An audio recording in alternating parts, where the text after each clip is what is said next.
live. Hey guys, it's Gil Renée of the Rich Relationship Refuge, and we are live. We are so excited about this opportunity to share with you on a more personal level. I hope that you guys will come in and check us out and hang out with us. We have got a lot of questions in our community, and we want to take the time to actually answer them. And so I hope you guys know who we are. I'm Renee, and I'm Gil. and so you guys have probably seen videos of us, and you're just probably trying to figure out, well, who are these people, and what are they on here for, and why should we listen to them?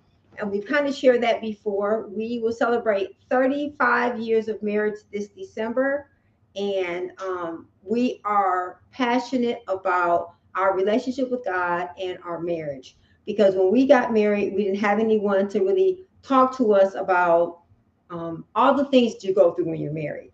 Yeah, we have aunts and uncles, but our parents were gone when we were younger. And so we got asked a lot about marriage.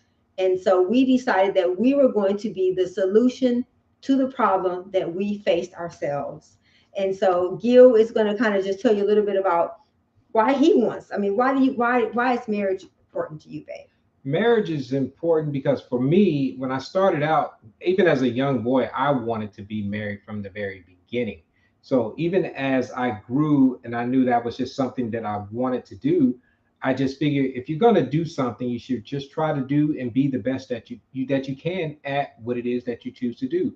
Some people choose a vocation, some people choose a hobby, some people choose sports and all these different types of things.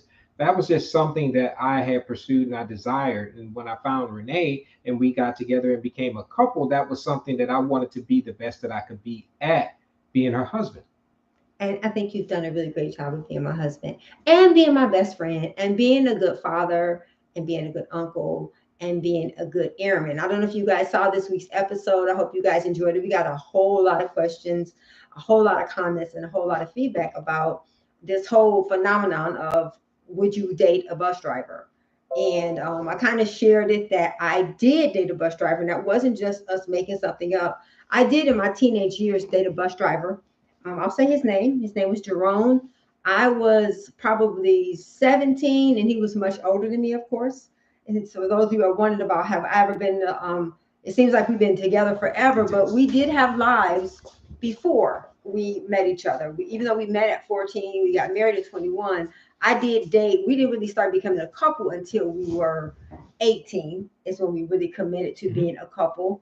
And so I did date someone that was in a role as a bus driver. And so I just think that so many times we just miss out on what God has for us because we have all these things in our mind that have nothing to do with what really matters. Because I dated a bus driver, but I married an airman.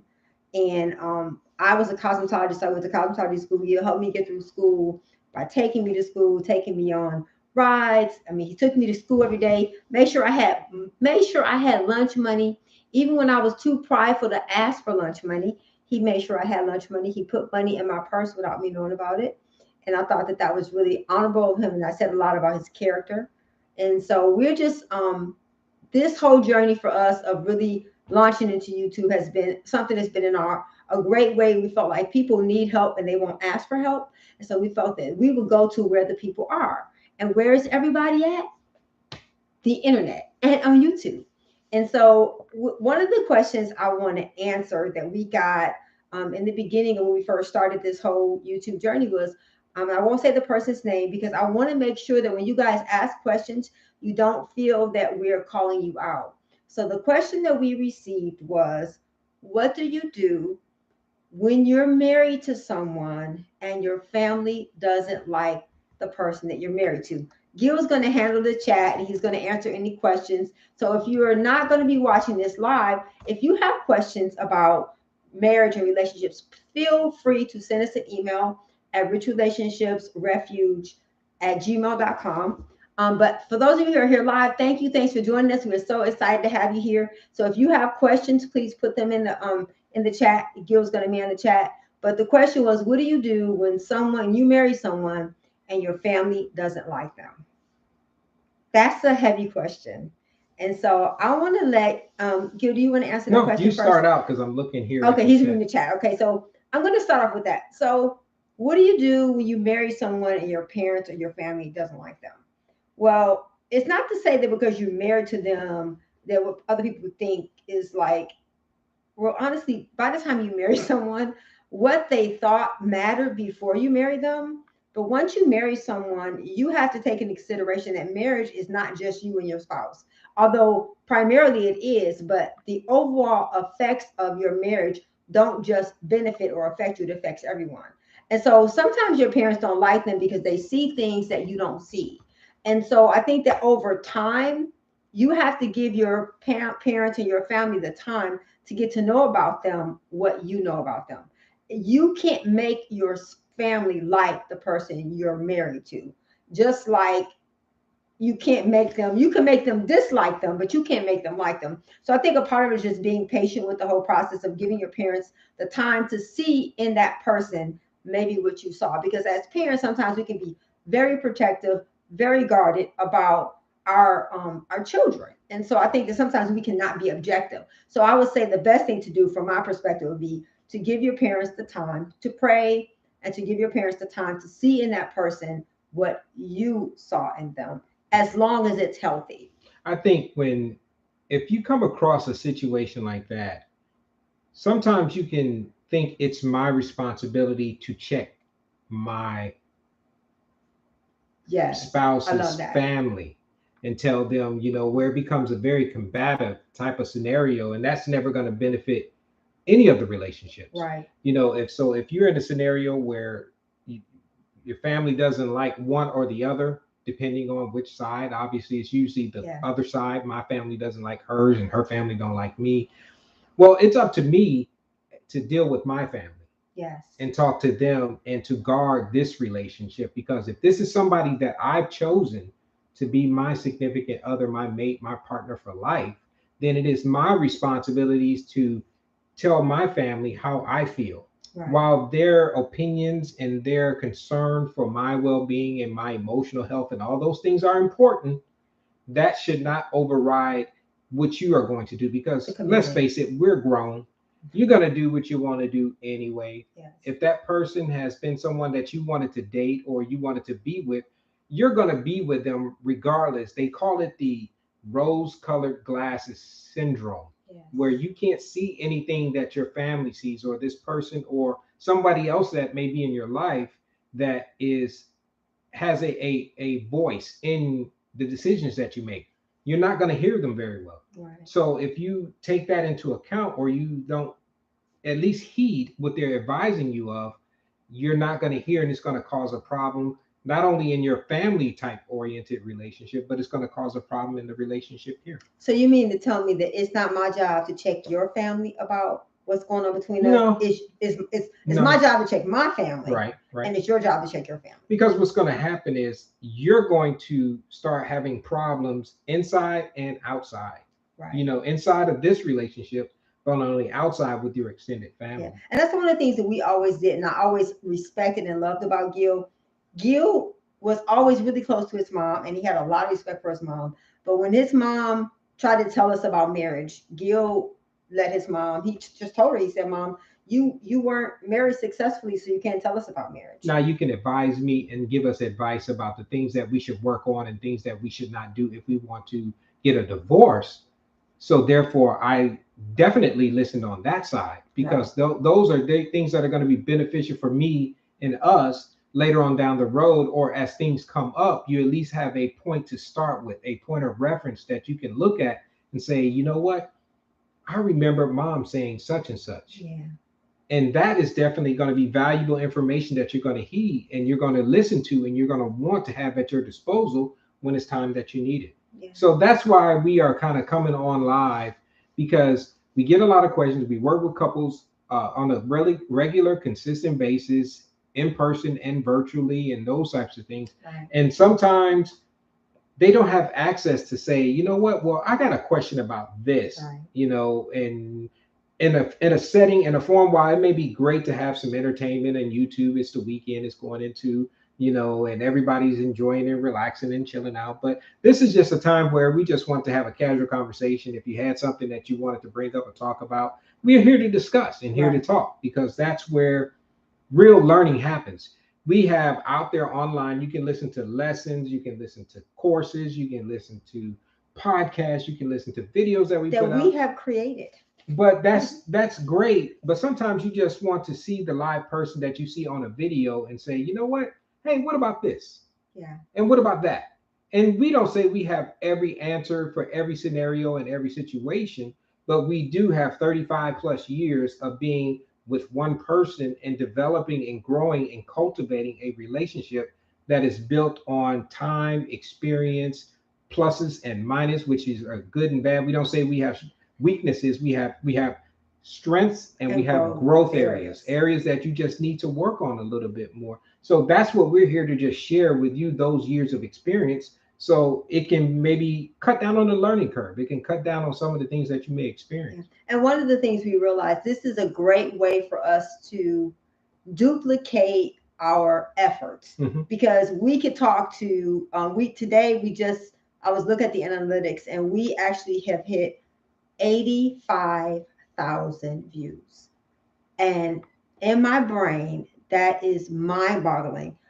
You guys are the best community on the planet. We are so Thank you. grateful. Thank Hmm. you for watching and subscribing and for sharing. So if we just could come on here once a week and do a live, we could help more people than any counselor in one office can help.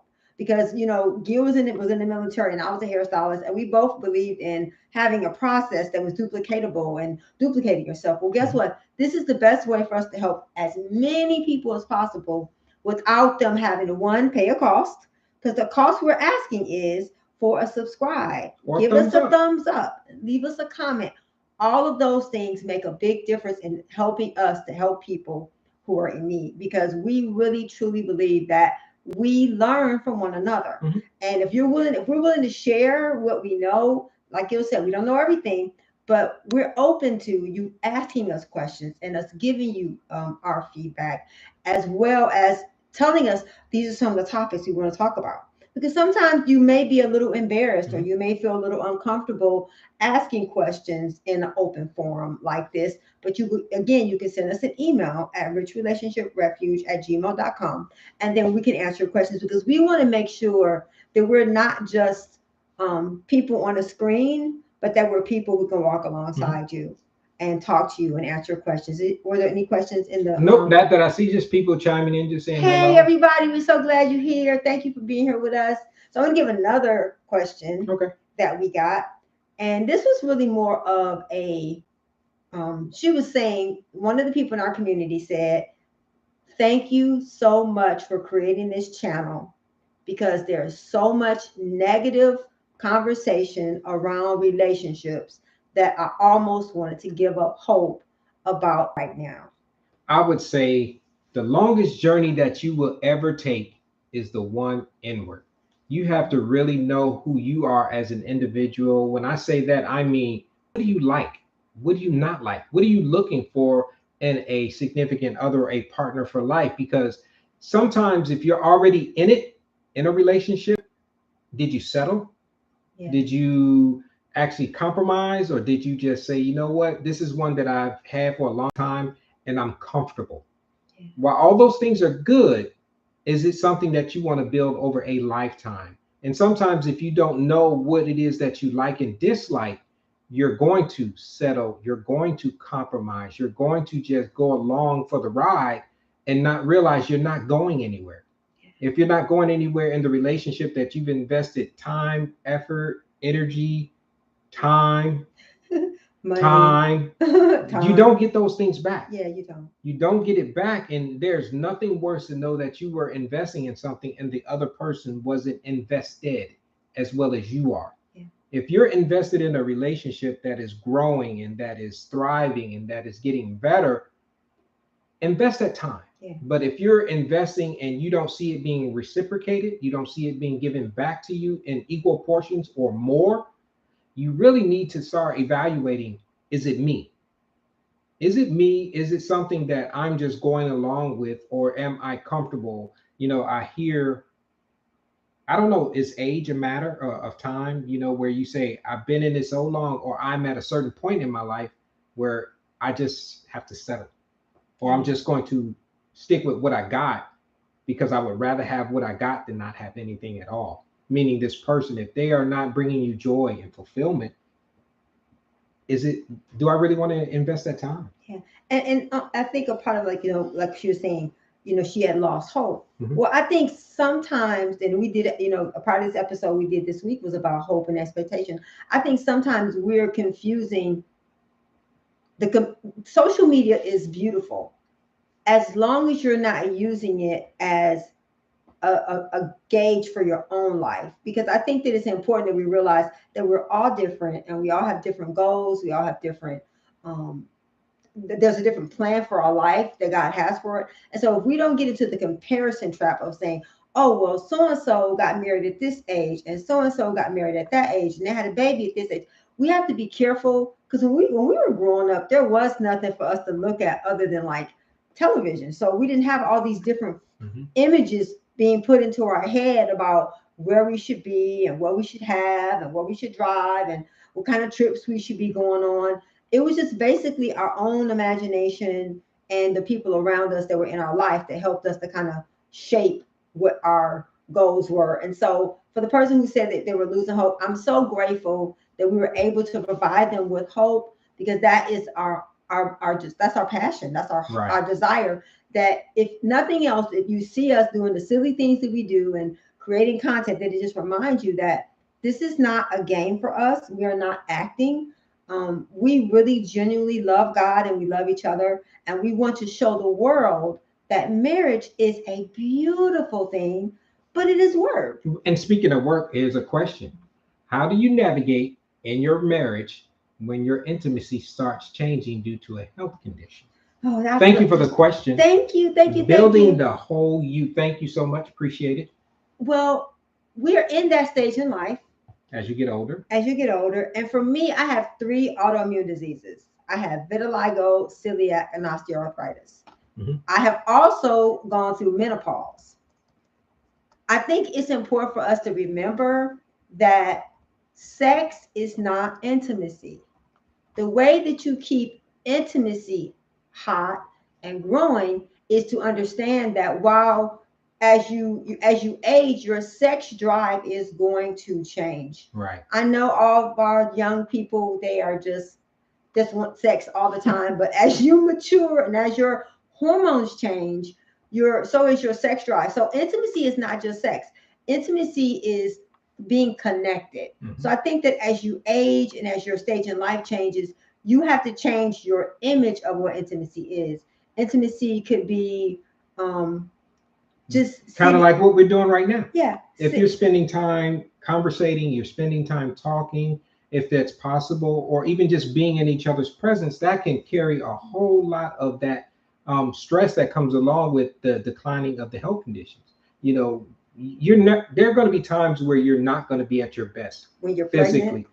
Prayerfully and hopefully it's not something that is long term, but when things happen in your relationship that prevent you from being at that level of what you would consider being, whether it's physical, if you always equated intimacy with physicality, this is maybe a different time to start cultivating some of the other things and the other aspects of the relationship, just like Renee is describing. Quality time, physical touch doesn't have to be sexual, just me sitting here holding her hand or being with her in her presence, that can be enough.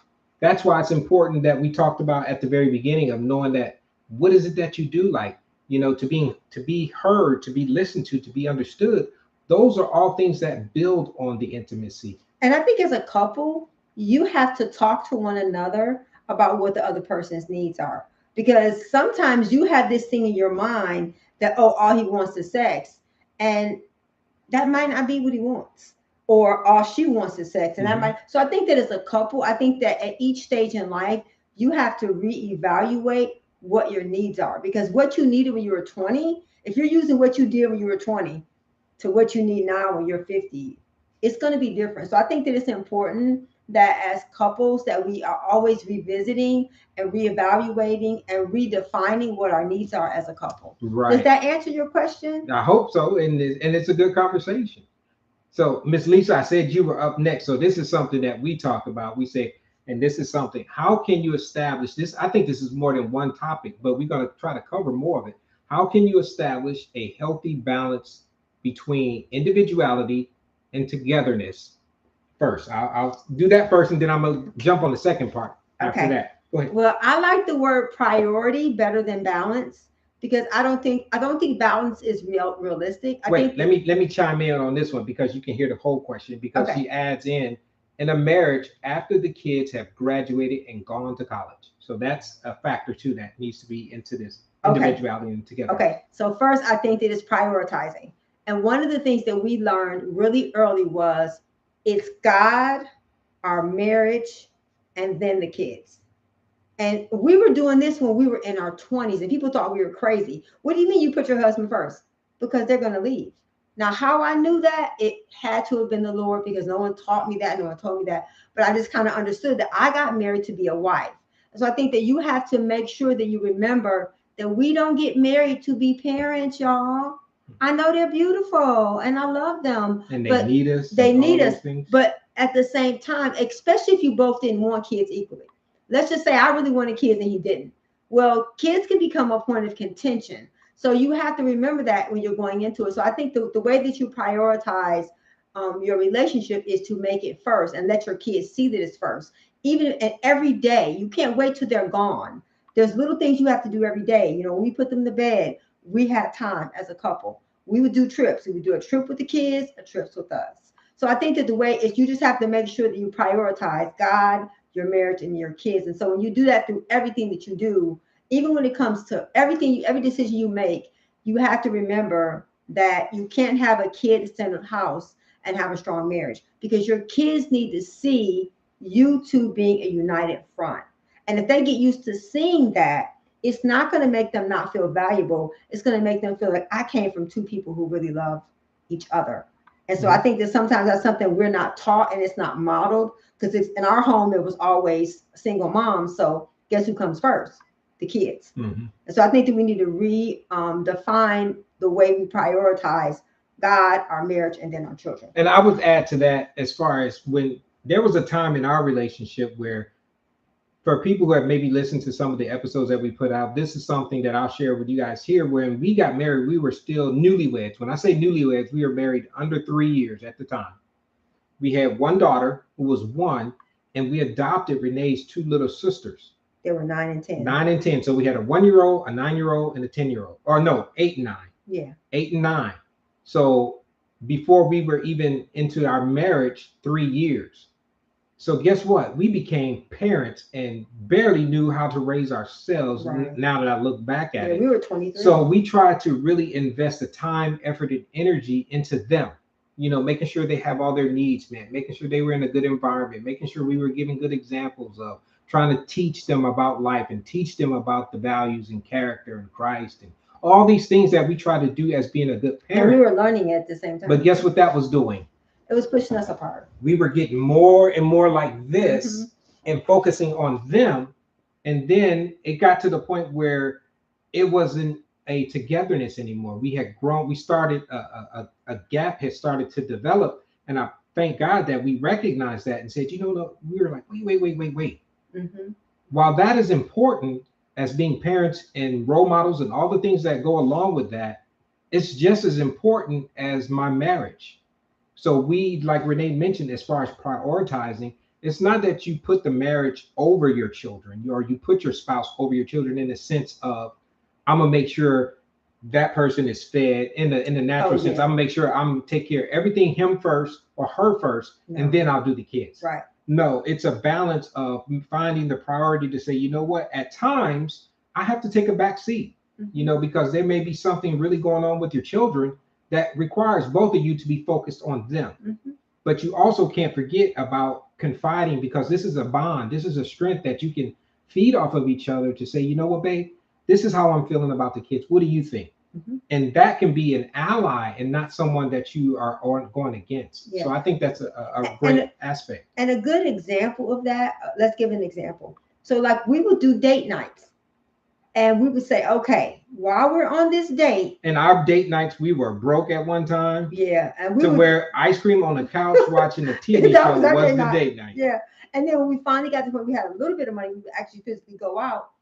We were like, okay, now when we go on this date, we don't have kids. Don't talk about We can't talk about them. We can't bring them up. The only thing we can talk about is you and I. We can't talk about work. We can't talk about the kids. We can't talk about our parents. We can't talk about anybody with us. And that was one of the things. So when I say it's not balance, it's prioritizing. Because one of the things that is important for us is to feel understood and prioritized. them. And so prioritizing your marriage, your relationship with God, your spouse, and then your kids.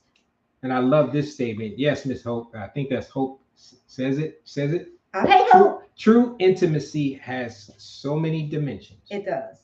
And I think so many times we've allowed television to tell us that intimacy is candles and sex. Well, for us, creating content and all the things we were doing has created a greater sense of intimacy for us because we get to see each other in a different light. And so I think it's just important that you realize while sex is the same, intimacy is different for everyone. It's going to be different in every single stage of your life. That's why what I love about God is that God says He gives you He gives you the small print up front for better, for worse, for sickness and health, till death do us part. So He didn't just make it. Love is marriage is not a romantic balcony. And Disney and all these other companies make us think that, oh, he's just gonna sweep me off my feet and every day we're gonna have dinner and candlelights.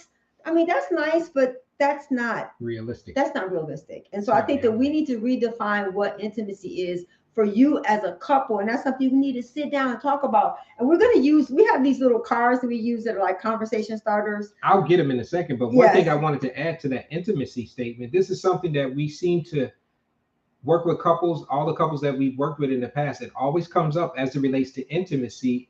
If you are having a communication barrier or a communication problem, then guess what that's going to impact? For It's going to intimacy. impact your intimacy because you can't have intimacy without the communication. Hmm. Because so if you're struggling with communication, yes, the intimacy is going to struggle. The intimacy is not going to be there. It's going to be hard. It's going to be very elusive to hold on to. So sometimes you can't put the cart before the horse. You have to invest the time into developing the communication portion of the relationship, and you'll be amazed at how intimacy starts developing because the intimacy is built on communication, which is a foundational of developing the conversation, the vulnerability, as we put see on our shirts, Hot. honest, open, and transparent. If you're developing and using those three aspects in the relationship, in your communication, it's going to naturally be a byproduct. Intimacy is going to be a natural byproduct of being hot. And I think a lot of times we don't understand, we know about the five love languages, but what we don't think about is understanding the other person's communication style.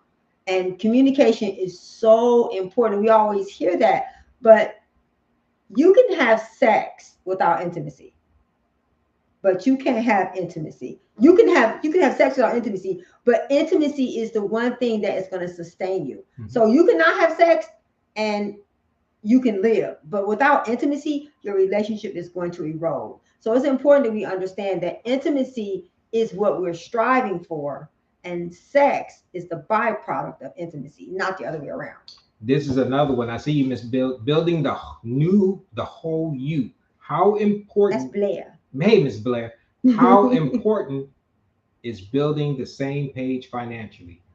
Woo! Yes, let's talk about that. I'm gonna Well, go grab the cards yeah, while he you, can grab the cards. then I'm gonna come Okay, in and chime in on that one. okay.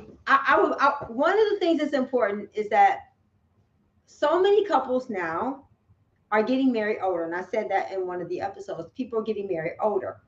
You have to be on the same page as a couple on every area, and money and sex are a big problem in relationships because if it's yours and mine versus ours, that can cause, because the enemy knew this. It's like, okay, I can't destroy you with your family. I can't destroy you with your kids. I can't destroy you with sex. So let's get the pocketbook. It's so important. We always explain to couples that you should have a budget and it should be together.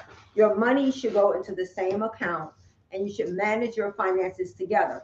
Now, can you have an allowance account? Yes, you can. But should couples have separate accounts? I would say that's the beginning of the end. Because it's important that you're providing a way out for yourself before you can go in. So it's extremely important that couples are on one page financially, because how are you going to tie together? How are you going to save together? How are you going to invest together if everything is separate? Yeah, and I would say on the financial side, it's so important financially because I would say maybe it's the within the top three reasons why most people go their separate ways. Mhm. It is vital that you get on the same page. You may not agree upon how you do things financially. That's a whole nother conversation and a discussion as far as in the reference to the question. But it is critical that you be on the same page financially because how can you build a house and build a life if you're going this way and he's going that way? It's Yep. going to be very challenging. I think about when we first got married, while I had money and access to the finances, because I was still a single guy at the very beginning, long as the bills were paid and everything was good, I would say I had terrible financial habits. And the reason why they were my habits because I didn't have the same level of responsibility as when it's us two. Mhm. As long as my bills were paid, I had extra money as far as I seen. I had money in the bank. I had because I seen it when I hit the little button on the machine. I seen it, but I didn't spend it on just any nonsense things. You only can have so much of the clothes and the gym shoes and the cars and all the tangible physical things. So Renee comes along and says, "Whoa, time out. We need to start doing something a little bit different here." And at first it was challenging. And I was like, well, I don't want to do something different. This is how I've been operating. Well, we had our communication at a point where we talked about it and said, this is my goals, this is your goals. Once you establish those goals together, it Mhm. makes it a whole lot easier to be on the same page financially. Yeah. And it's important to understand that the person who is better at something should be the person to do it. Because we made the mistake when we first got married. I've always been good at balancing checkbooks and managing and living on a budget. That's always been my thing. But it wasn't Gil's. Mm-hmm. But we were in church, and church was like, well, the man should be the head of the household. He should run the finances. And I'm like, oh, okay, we're Mm-hmm. going to do it.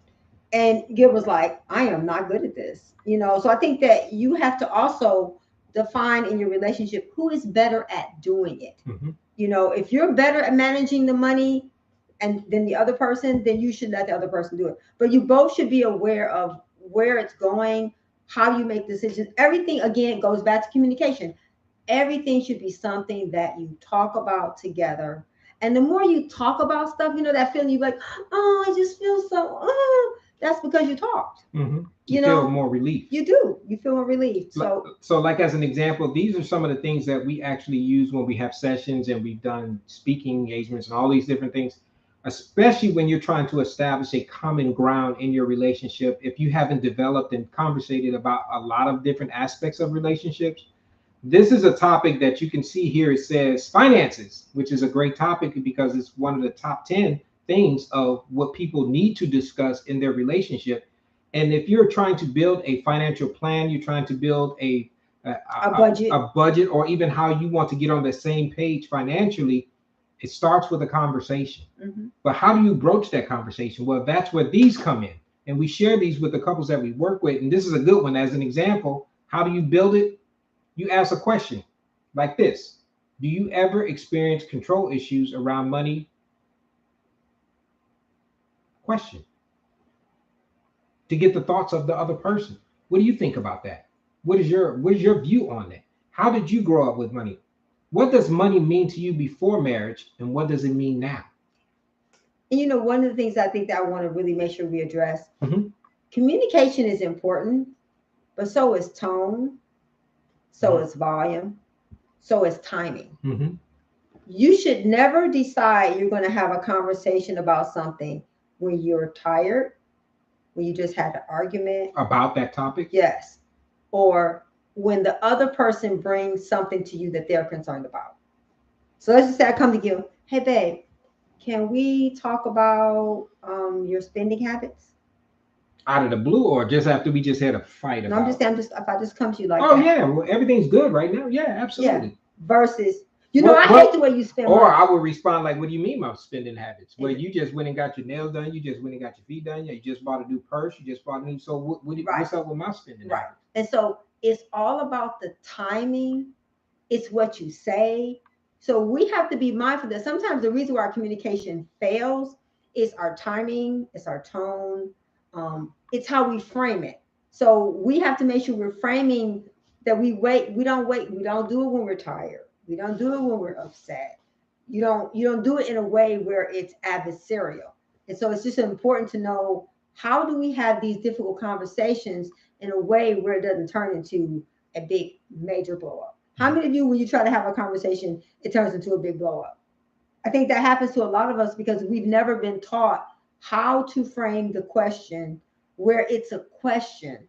And you can also always lead with, I need a better understanding of why we don't have A, B, or C, versus you don't never do this and you don't never, it's like if you start off telling the person what they don't do, that's going to be an argument. It's gonna be a problem. It's going to be a problem. So I think that it's important that we take into consideration not just the communication is important, but the timing, the mood.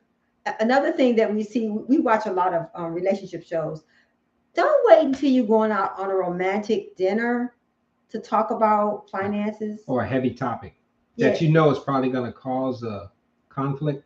yeah. It's better to have those heavy topics when you set aside a time just for that.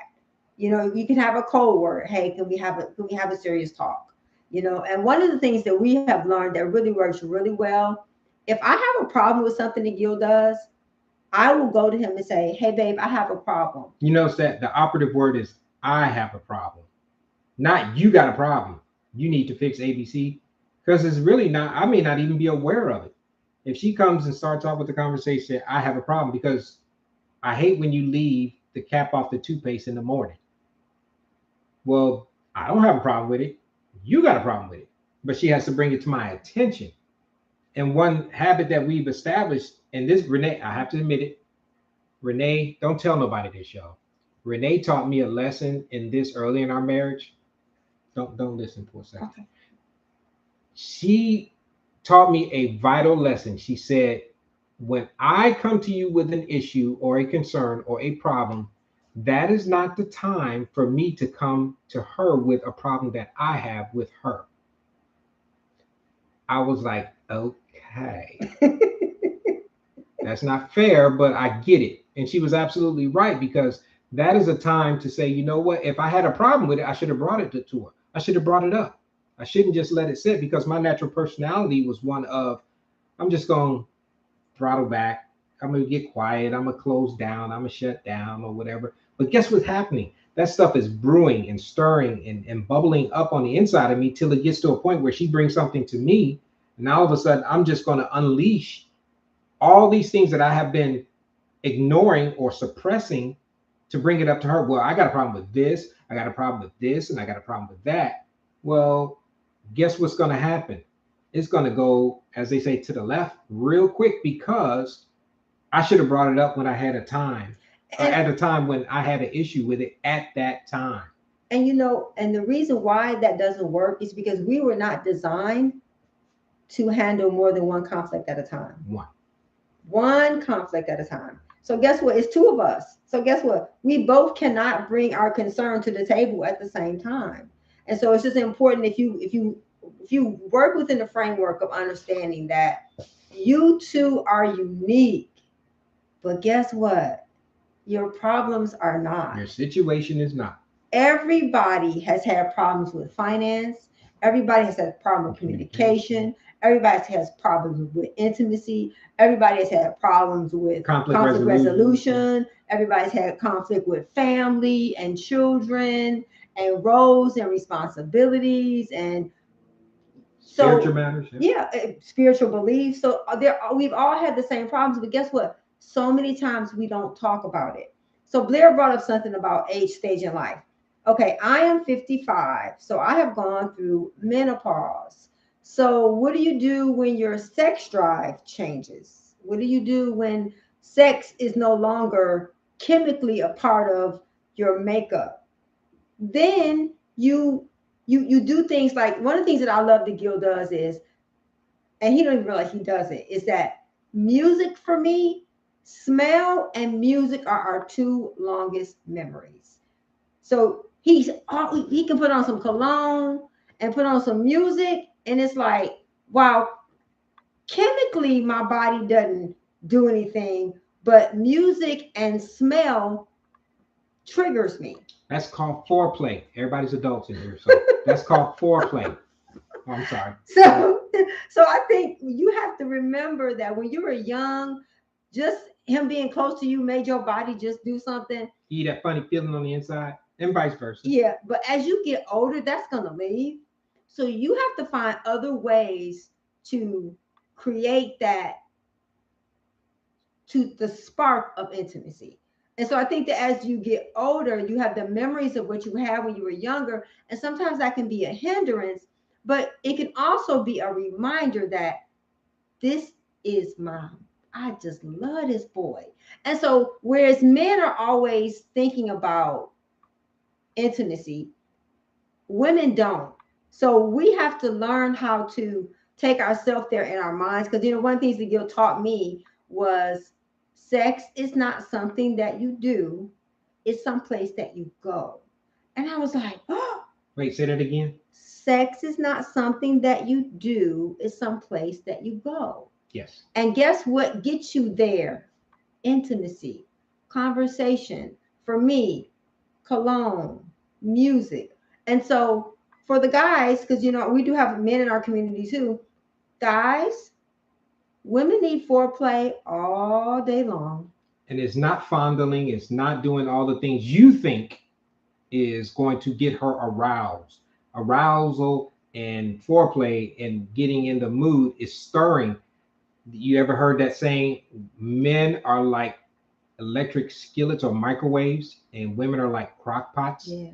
It takes time It to would be brew an that. It Instapot takes now. time to It get would be things an stirred. Instapot and an air fryer. Or now. Instapot and air fryer. We're in the Yeah. 21st century. Yeah. Exactly. So that is something that you have to be mindful of. And that's going to impact your intimacy, which kind of leads right into the journey, asking this part: how do you handle a converse with someone or your partner when the intimacy is poor? It's poor intimacy. If I didn't say that right, the journey is that Blair again. The journey.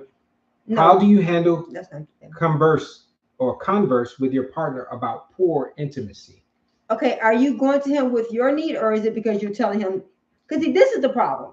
I think sometimes we go. I was talking to somebody, and they were saying, "Yeah, I was telling my husband that his sex game was bad, and he was missing it. And he wasn't doing it I wanted him to do." And I was like, "You said that? Okay, so I can go to Gil and tell him what I need. I can go to him and say, you know what? I really feel like hormonally something is missing, and like the The what urge. the urge that I used to have physically is not there. So can you help me?" Absolutely. No, But see, that requires effort. That requires. versus me saying, you know what, something wrong. Me But see, putting the blame on him. that's a conversation. Right. But how would I know that? There's nothing worse to being in a relationship where it's like, nope, that's not it. Guess again. Well, guess what? You need to tell him. Right. Tell him when it comes to about intimacy. If you feel that your intimacy, this is a strength. This is a superpower, I believe, for women naturally, because you're so used to conversating and talking about your emotions and your feelings. It can be vitally essential to the development of your relationship if you share that with your man. Because what happens is, I'm not aware of it. I am totally oblivious to some of the intimacies and how to develop those things as you grow. That's something that grows over time. But if you're never taught how to be in intimacy, you're just not aware. Yeah. And especially if you have a partnership, it's like, babe, this is what I need from you. Your job is to bring it to him. Once you bring it to him, then it is on him to say, I can guarantee, well, I won't say guarantee. It is highly probable that if my wife or my woman, my girl brings something to me and say, babe, this is what I need, I'm going to pay attention. It may take me a little while to get started, but I'm going to pay attention to what she's saying. When you have those issues or those times where you're like, you don't feel like your needs are getting met or the intimacy is not there, that's where the work really begins. And it starts with the conversation. I think it's important also to understand, and this is something that I learned early, was that how can I expect from my husband to know how to handle my emotions and my needs if I only tell my sisters and my girlfriends? So many times women talk to other women to the about everything. But then do you tell your husband the same thing? Or do you talk about your husband to your friends? That is a no-go, because the Bible says if you have ought against your brother, go to your brother. If I have a problem with Gil, I am not gonna go to my sisters in Christ. I'm not gonna go to, I'm gonna go to Gil. I'm gonna go to the Lord and I'll go to Gil, because Gil can't fix something if he doesn't know. And so I can't expect for my husband to learn how to manage and empathize with my emotions if I don't tell them. And I think sometimes as women, we don't think about, if something is going wrong in our marriage, what is the part I'm playing? What do I need to do different? What are the things that I used to do that I stopped doing? Because it's easier to look at the other person, and we always say there's no such thing as marriage problems. There's single problems that you bring into your marriage. Maybe the reason why the intimacy has declined, it could be something as simple as your schedules are changed. You know, I'm a morning person, you're a night person. That could be an issue. And one of the things I love about Gil, because you guys, if you guys know about it, YouTube is like 24/7. It is no joke. My husband came to me and he said, baby, he said, I need for you to come to bed at night. Shut that computer off. Get off YouTube. I need you to stop creating content and create some intimacy with me. And I just said, I said, I'm sorry. But guess what? He could have got an attitude. He could have talked about me. He could have did something different. But because we built communication, we built intimacy with one another, I know how to tell him what I need, and he knows how to tell me what I need. Does that happen overnight? No, it doesn't. No. But practice makes permanent. And I would say when it comes to intimacy, it's not natural, especially when you are come together in a relationship with another person. It has to be developed. Mm-hmm. It has to be worked on. Sex is natural and it takes nothing. You don't have to learn how to do that. It takes nothing. But sex does not mean you're going to be intimate. But I would even say that intimacy that you feel, that closeness that you feel when sex happens, It's a fraction. It's just a small part of what intimacy really is when it's developed. That's like the basic. That's like the beginning. That's the start. Yeah, that's the inherent part that's in all of us. That's the beginning part. The rest of it comes when you're having that same feeling when you're fully clothed and you're sitting on the couch and you're talking in YouTube. When you can do that, that's where it comes up, because when it happens, they say, I want to develop my intimacy. People are just not aware. Us men guys, we just don't naturally get it. We have to be taught it. We have to want to pursue it. And if my wife tells me that's something, I'm just not aware of it. I would be willing to say, if you're trying to help me grow into becoming into developing into the guy you want me to be, it's by helping me work on the areas, we call them growth areas, that I have. So if intimacy is something that you can't even broach in a conversation, or you can't even talk about it, it could be because, and don't take this offensively, I'm just ignorant to it. I just don't know. Mm-hmm. And if I don't know, I have to be taught. And if I bring it up in a manner, or Renee brought something up in a manner that she brings it up in a manner that helps me even start thinking about it, then I'm going to think about it. Even after she walks away, it's going to resonate in my mind. In the back of my mind, it's like, intimacy. And you have to give the person time to process it, and time for their mindset to change, and time for the actions. Because sometimes we say something in one day, well, you ain't changed. Come on now. Takes a little bit of time. A tree does not grow overnight. I think that sometimes we can be so impatient with the process of the things we say we want, even from God. I want to have good finances. So guess what? You're not gonna have good finances overnight. I'm sorry. You're not gonna have a good marriage overnight. You're not gonna have intimacy over it. All those things, all the good things in life require present yourself to God a living sacrifice, holy and acceptable, which is your reasonable act of service. It's some stuff we got to die to, and then we have to be willing to walk through the process of what that death looks like and not put the responsibility of it on the person, because we sometimes as women, we want them to make us happy, we want them to give us value, we want them to give us identity, but don't tell me what to do. You want all these things that require this other person to totally control you, but you don't want them to tell. So I think we have to really take the time to sit with ourselves and say, well, what do I really want? Mm-hmm. What do I really need? Am I expecting him to do something that only God can do? Am I expecting for him to do some things that I'm not doing? And so I think the more that we spend the time getting to know ourselves and what we need and what we want, and then we can come to this other person and articulate, I've been thinking about it, and it's not you, it's me. But could you keep me accountable? You know, can you tell me, how am I doing as a wife?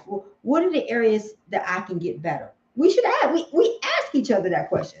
How do I become a better wife? I don't just rely on, you can't tell yourself you're a good wife. No, yeah, I can't tell Renee I'm a good man. But you are. Well, my actions will show you that. Yeah. She has to tell me that because I'm trying to meet her needs. I'm trying to be the type of man she needs.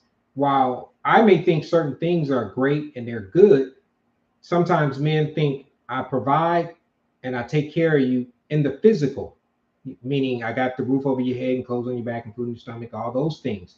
But emotionally and spiritually and intimacy wise, I am neglecting or I am that's a growth area for me. Yeah. And when we first got married, I mean, Gil is an introverted introvert. I am an extroverted extrovert. Because I'm telling y'all, this is a stretch. If I didn't care, I wouldn't be here. This is something that is really really important. That's why I'm here because this is really really what's needed. I believe from not just from a woman's perspective, but even from the guy's perspective. That's why I talk Yeah. in this capacity because we always want to bring value. Yeah. Because when we first got married, I my self esteem was low. I was jealous. I was possessive. I was controlling. And I'm still a lot. But over the years, we've learned to look at what the other person brings to the relationship and see, oh, I need that. Mm-hmm. I need to learn how to be quiet. I need to learn how to have empathy. I need to, so I look at him and I look at his strengths and I admire them and I pray for his growth areas, because you can focus on where the person needs to grow. So I always say, look for the strengths in other people and look for the growth areas in yourself. So if I'm looking for where I need to grow and I'm praising his strengths, nobody wants to be, the Bible talks about a contentious woman. Who wants to be around someone who's always nagging and complaining and always pointing out what's wrong with you? Nobody. But does that mean that you shouldn't share with him what your needs are? You should always share with your spouse what your needs are, but sharing with him every single thing that he's not doing right. Men are physically strong and emotionally weak. The things you can say to your girlfriends, please don't say it to your husband or your boyfriend. It will break him down. And I think so many of our men have been so broken down and we don't know how to help them heal because we're only focusing on, well, I got it together. But if you got it so together, what about the people around you? You'll know you're healed when you can help someone else to heal. So we wanted to get on here. We got about 2 minutes left. I know it flies by when you're having fun, and this is not just fun. We hope it brings value. Yeah. That's why we started the Rich Relationship Refuge, and because we want to help couples work on the things that we didn't have. Singles and couples. So if you're single, you can watch this because these are things you need to know before you start dating. Or even in the relationship that you can start assimilating into your relationship that's going to be a benefit and bring value. We're just sharing with you this information with you because we want to always bring value. Yeah. And we want to be touchable. We want to be present. We want to walk alongside you. because I think in this day and age, so many people want you to follow them, but they won't walk alongside you. Well, we want you to walk alongside us. We want to walk alongside you. I tell people, call me. I'm not And just saying that. and she will, and she says it. I say, call me. And we got a few thousand people following, and that's fine. And it's not about the numbers. It's because that's how she really is, and she will answer the phone. I'm gonna tell you, now me, I would say, Renee, who's that? But I'll still talk. I'll still talk. So we hope you guys got value on this. We're gonna try to be doing this more on a regular basis. This is another thing that we're adding to how we can serve. That's our desire, is just to serve couples and the singles, to develop those kind of relationships that you want and deserve and that you need to work on. Because we love you guys and we count it an honor and a privilege to be able to serve you. And we feel like we've been doing this, creating all this content. But I was like, I want them to know us and I want to know them. So I want you to know. I want you to know. I want to know where you're from. I want to know what you like. I want to know what you need. So, and that's what I can say I love about YouTube. I can see the analytics. I see your notes. I see. And she looks at it all. I read. I look at everything, and so I just want to. I feel like we are all really building a really strong relationship, because sometimes we need someone in our pocket that has a heart, and to me, that's our desire. We pray for you. We know that relationships can't grow if we don't have examples and community. Yeah, and so that's why we created Rich Relationship Refuge for you guys. And we asked this is one thing we will solicit. Just give us a thumbs up if you found any value in anything that we've said over this almost hour of talking and just sharing some of the things that are on our heart that we're going to continue to do. Just give us a thumbs up. Yeah. As they say, this is the new currency, only because that helps us get more content out to people. Because as y'all know, the algorithm and all that stuff behind the scenes that we love the algorithm. It will start putting this out as a suggestion to others, to other couples. Subscribe to the channel, like it, share it, because we want to bring value. That's the goal. Yeah. And if you notice in the link, there's watch list. As of this video, we have 350 videos. So there's something out there that you can help. Something out there to help you in your relationship. Is one-on-ones available? Yeah, you can go to our website and schedule a one-on-one with us. And if you're in the city with this near us, but we have 350 videos for free. Yeah. And we're going to do this. We want to try to do this once a week, because I think this is more beneficial to our podcast and our YouTube community than just creating content that's stagnant. So we'll get your questions, your comments. If there's topics you want us to talk about, this is what we're going to start doing, because I think this would be more valuable. So if you guys want us to do this once a week, let us know in the comments. Tell us, and Friday night is good for you guys at 9 p.m. Let us know that too. We love you guys so much. We're going to be here. Even if nobody else is, we're going to be talking to this camera and sharing this information, because it's going to be out there. Yeah. So we love you guys. Thank you so much. You are more than enough. And the reason why we say that is because if you know you're more than enough, you won't settle for anything less than that. So your identity is in Christ, not in a marriage, not in dating, but in you. So we love you, and you are more than enough. Thank you so much for joining us tonight. And we will see you guys next Friday, 9 o'clock. if you guys say so. Next Friday at 9 p.m. Central Standard Time. Remember, we're stronger together. And you are more than enough.